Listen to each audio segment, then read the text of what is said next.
Hello बच्चों, आज का अपना टॉपिक रहेगा रासायनिक बंध। ठीक है, अपन ने पढ़ लिया कि केमिकल फॉर्मूले क्या होते हैं, रासायनिक बंध रासायनिक फॉर्मूले बनाने सीख लिए, रासायनिक अणुसूत्र बनाने सीख लिए अपन ने। ठीक है, अब देखो रासायनिक बंध की अगर बात हो रही है तो रासायनिक बंध की सबसे पहले आपको क्या होनी चाहिए, परिभाषा याद होनी चाहिए।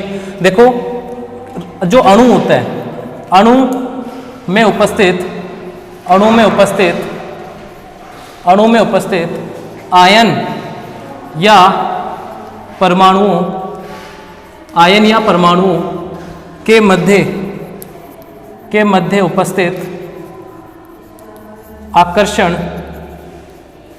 आकर्षण बल को रासायनिक बंध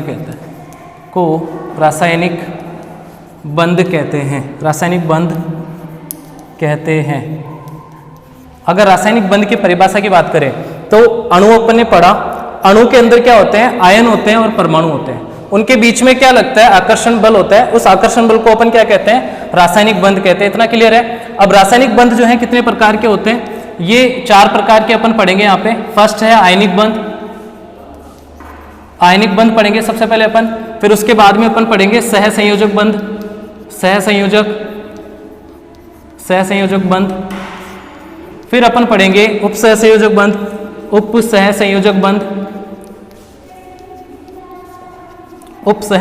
बंध, फिर अपन पढ़ने वाले हैं फोर्थ धात्विक बंध। तो इनको अपन इसी क्रम में पढ़ने वाले हैं, धात्विक बंध।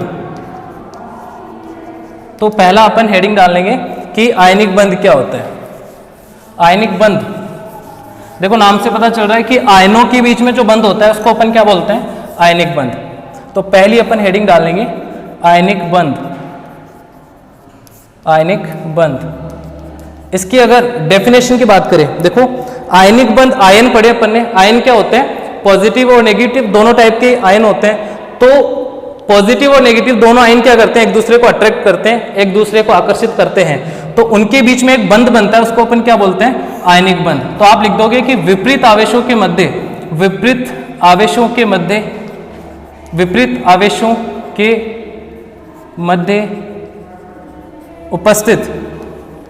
उपस्थित स्थिर वैद्युत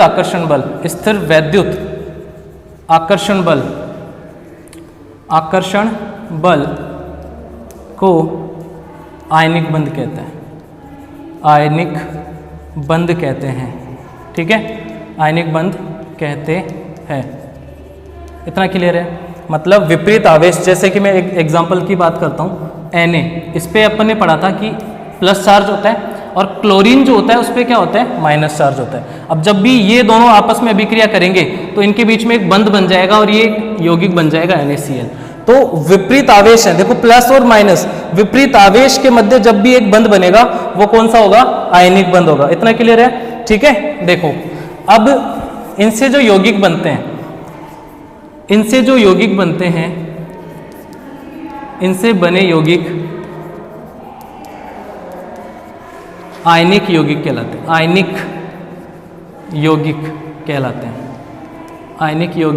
कहलाते हैं। ठीक है, अब देखो उदाहरण आपको वही लेना है, सोडियम। अब सोडियम की मैं बात कर रहा हूँ। सोडियम जो है उसका परमाणु क्रमांक कितना होता है बच्चों, 11 होता है। ठीक है, अब 11 है तो इसमें इलेक्ट्रॉन भी कितने होंगे, 11 होते हैं। बार बार यही चीज रिपीट कर रहा हूं मैं। देखो अब देखो सोडियम जो है इसकी संरचना किस तरीके से होगी, यहाँ पे 2 इलेक्ट्रॉन, फिर 8 इलेक्ट्रॉन, उसके बाद में 1 इलेक्ट्रॉन, और एक क्लोरीन की अपन संयोजकता बना रहे हैं। तो क्लोरीन की संरचना बना रहे हैं अपन, तो क्लोरीन में देखो 8 और लास्ट में आउटरमोस्ट शेल जो होती है लास्ट वाली, उसमें कितने होते हैं, इसमें 7, ये होते हैं इलेक्ट्रॉन।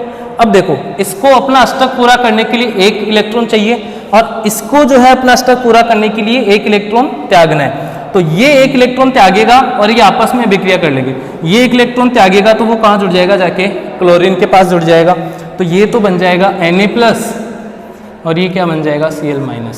ठीक है, अब मैंने बताया था कि जब भी कोई परमाणु इलेक्ट्रॉन त्यागता है तो वहाँ पे हमेशा क्या आता है, प्लस आता है, और जब ग्रहण करता है तो वहाँ पे क्या आता है, माइनस आता है। इतना क्लियर है। तो ये दोनों जब अभिक्रिया करेंगे तो NaCl साधारण नमक जो है वो बन जाएगा। इस तरीके से आयनिक बंध आपको पढ़ना है। इतना क्लियर है। अब नेक्स्ट जो है आयनिक यौगिकों के आपको गुणधर्म याद होने चाहिए, गुण याद होने चाहिए। आयनिक बंध कैसे कैसे गुण दिखाते हैं वो आपको याद होना चाहिए बच्चों, बहुत इंपॉर्टेंट चीज़ है।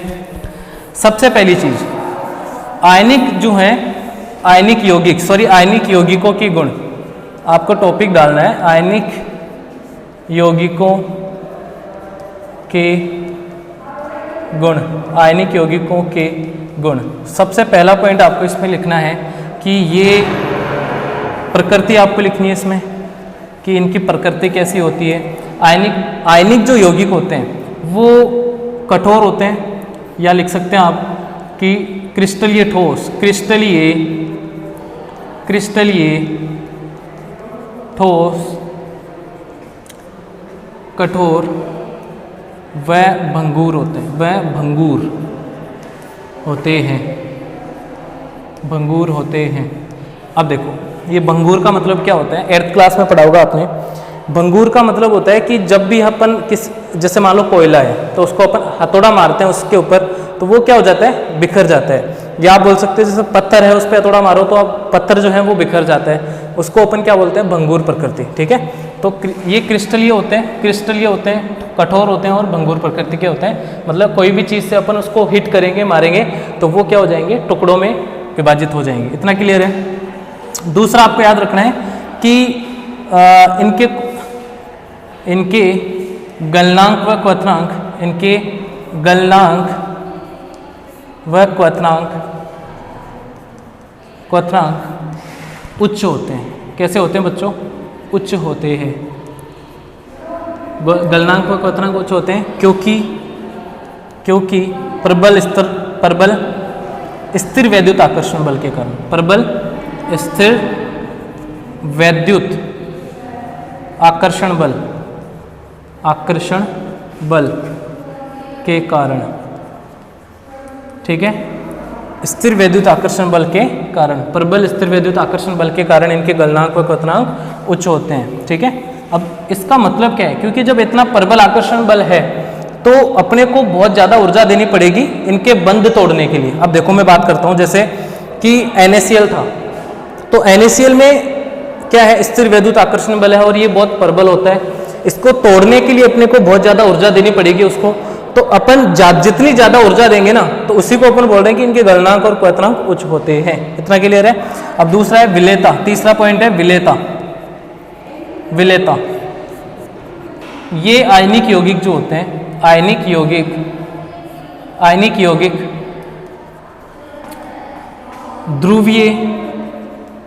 ध्रुवीय विलायकों जैसे जल में विलय होते हैं, जल में विलय होते हैं, जबकि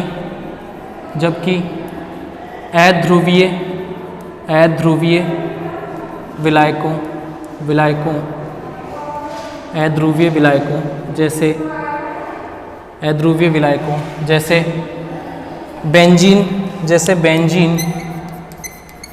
बेंजीन ईथर। अब ये आप बड़ी क्लास में पढ़ोगे, बेंजीन ईथर में अविलय होते हैं। ठीक है। तो इतना क्लियर है। ये 3 पॉइंट आपको याद रखने हैं। फिर आपको एक और पॉइंट याद रखना है कि ये गलित अवस्था में विद्युत के सुचालक होते हैं। 4th पॉइंट आपको याद रखना है, ये गलित अवस्था में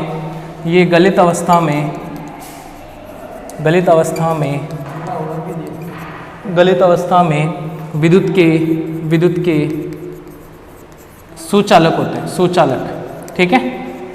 यानी अगर मैं बात करूं, गलित अवस्था की बात हो गई, जब अपन इनका जलीय विलयन बनाएंगे तो ये क्या होंगे, विद्युत के सुचालक हो गए। ठीक है बच्चों, ये आपको पॉइंट याद रखने हैं। फिर अपन आ जाते हैं सहसंयोजक बंध। फिर अपन पढ़ेंगे अगला पॉइंट, सहसंयोजक बंध। देखो क्या होता है बच्चों, दूसरा बंध अपन पढ़ने वाले हैं सहसंयोजक बंध। सहसंयोजक बंध। अब देखो इसकी परिभाषा क्या होगी। आपको पता है कि अच्छा एक पॉइंट रह गया था, अपन ने ये तो सीख लिया कि इलेक्ट्रॉन त्यागना और ग्रहण करना। एक और चीज थी इलेक्ट्रॉन का साझा करना। जब दो परमाणु इलेक्ट्रॉन का साझा करते हैं तो वहां पे कौन सा बंध बनता है? सहसंयोजक बंध बनता है। ठीक है, तो इसकी परिभाषा इसी तरीके से लिखोगे आप कि दो परमाणु के बीच दो या दो से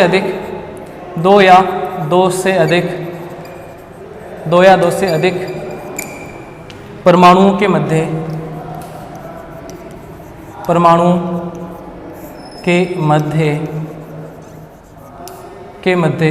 इलेक्ट्रॉन के साझा होने से बना बंध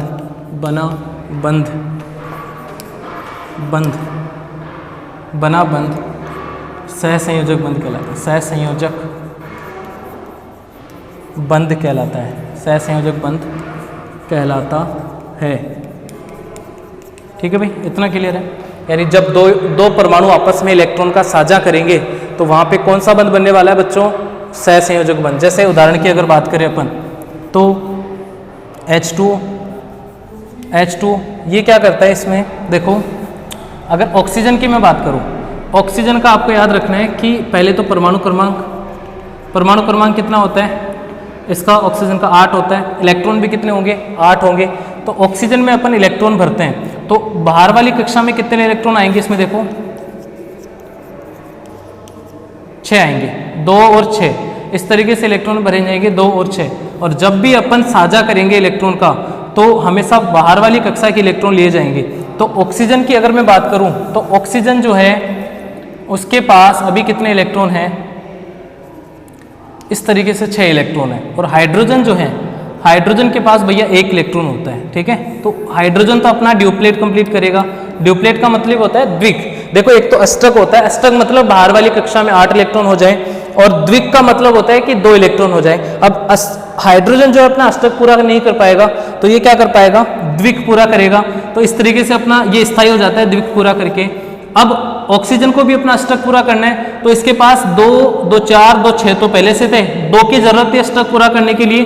तो ये क्या करता है? हाइड्रोजन के 2 इलेक्ट्रॉन को इस तरीके से साझा कर लेता है। ये होता है इलेक्ट्रॉन का साझा। इस तरीके से भी अष्टक पूरा किया जाता है।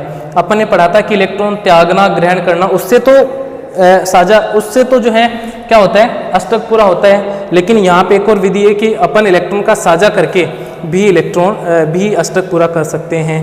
तो H2O में अपन ने देखा कि हाइड्रोजन और ऑक्सीजन कैसे स्थायी हो जाते हैं अपना द्विक और अष्टक पूरा करके। फिर एक और मैं उदाहरण इसके लिए लेता हूँ CO2। एक और इसका उदाहरण लेते हैं अपन CO2।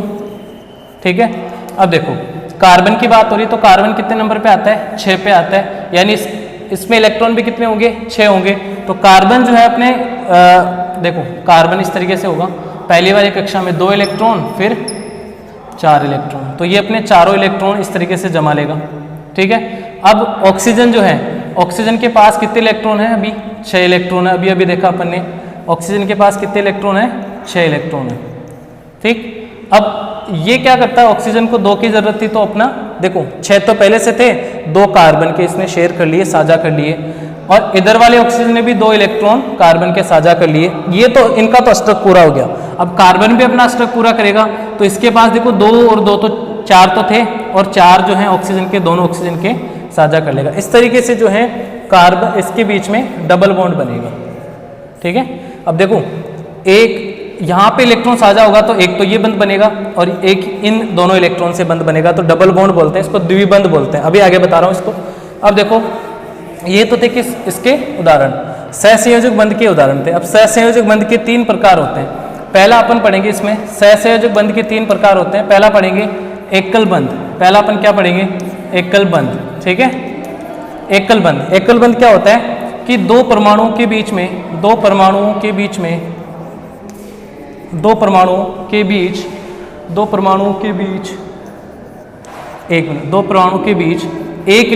एक एक इलेक्ट्रॉन का साझा होने पर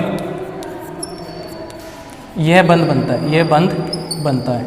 ठीक है, ये बंध बनता है। ठीक है, अगला जो टॉपिक है अपन नेक्स्ट क्लास में करेंगे। ठीक है।